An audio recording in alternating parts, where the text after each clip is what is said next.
Optimizing your morning routine is the number one way to set yourself up for the rest of the day and to make sure you get the most out of your week.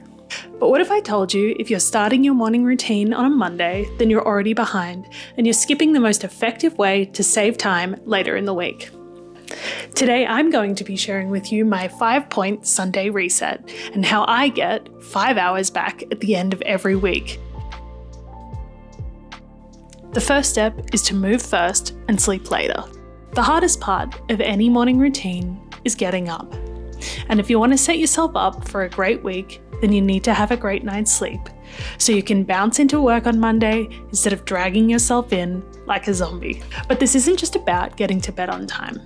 It's about setting your day up right so that by the end of the night, you can go to sleep quickly and stay asleep throughout the night. And this is where your workout routine is going to come in clutch. Work out in the morning, right after your coffee. The earlier really is the better here. Go for a walk, go for a jog, go for that run, even go for a swim, whatever it takes to get you out there. And this isn't just about making yourself tired for the end of the day.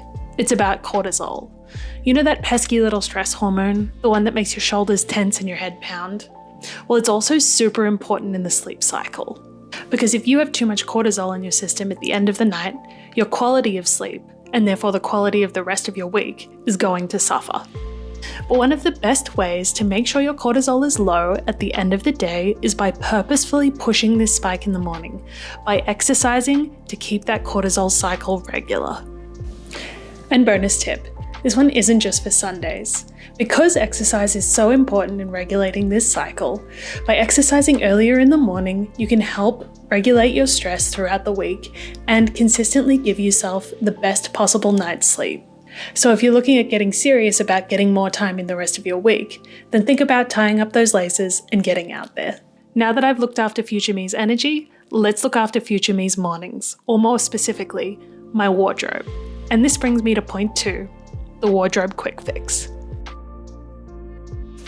One of the hardest things about getting out in the morning is making sure that I'm dressed like an adult with 2 matching shoes. But instead of waiting until the morning and haphazardly grabbing anything out of the closet, you can eliminate this stress by choosing all of your outfits ahead of time. That way, the decision will already be made before you even wake up in the morning. Because the easiest way to make these decisions more quickly is not have to make them at all.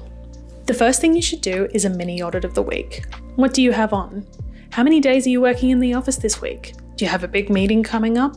What about those friends coming over on Wednesday night? Or those workouts you've desperately been trying to stick with? Then, once you've worked out what's on the go, pick out an outfit for each of these occasions, then hang them up in your closet, ready to grab and go. But here's the catch. Those clothes you want to wear, they actually have to be clean. And that's why my Sunday routine starts on a Thursday.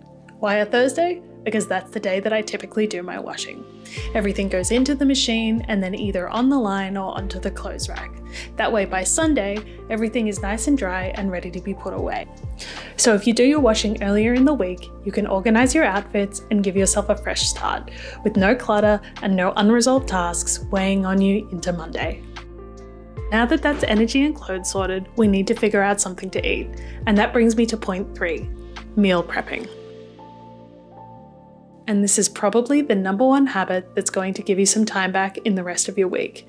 And I'm not going to lie to you, this one undoubtedly is going to take the longest, but it's absolutely going to give you the best return on your investment.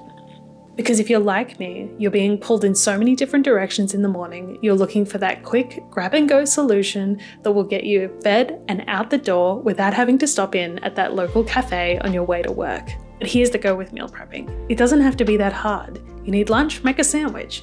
You need breakfast, make a grab and go muffin. And there's so many good recipes online, you're spoiled for choice. So step 1 here is obviously restocking the fridge. There we go, and that's better. And once that's done, we need to start cooking. This week, I made zucchini slice, as little muffins for breakfast and as squares to have as a snack throughout the week. Eaten cold or warm, this little grab and go is a classic for me. All I have to do is boil the kettle, make myself a coffee, and I can be out the door. Lunches are also easy. I batch make sandwiches at the start of the week and then freeze them in these little containers. They're also color-coded, so ham and cheese for my partner and Vegemite for me.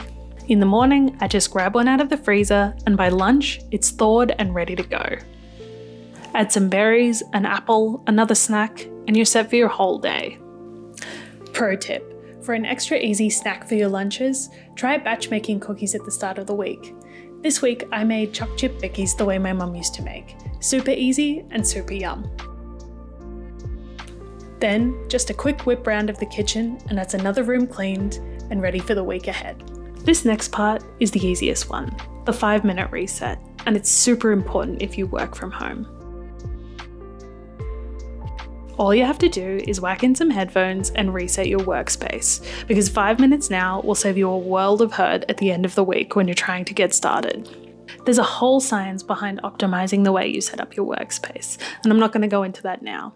The main point here is just to set things up the way that you like them, so that when you actually come and sit down and start to do your work, you've eliminated all those little sources of friction that make getting started that little bit harder. I am a self-diagnosed procrastinator, so if I can waste an extra 10 minutes by standing up and trying to find my favourite pen and paper, I'll absolutely take it, especially if it means putting off a task I don't want to do for just that little bit longer.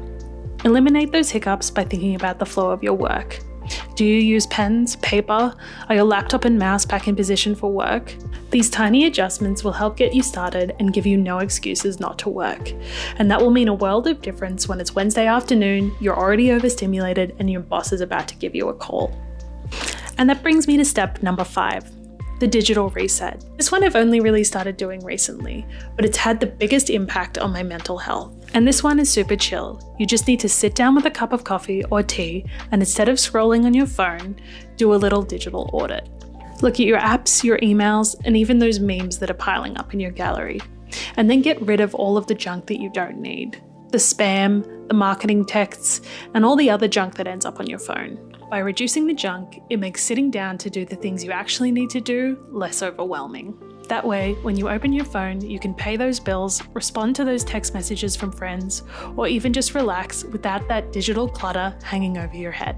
Now that you're done with your Sunday reset, sit down, chill out, and have a cuppa. None of these tasks take very long on their own, and you can be as thorough or as half-assed as you like.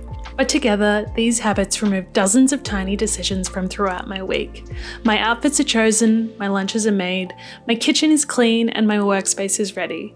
And Monday morning is even easier. That's why I do this 5-point Sunday reset every week. Not because I love being productive, but because I love the 5 extra hours I get back every week. Sunday isn't about getting ahead, it's just about making the rest of the week easier. And if you like this video, go ahead and give me a thumbs up down below. I'll see you in the next one, guys. Bye!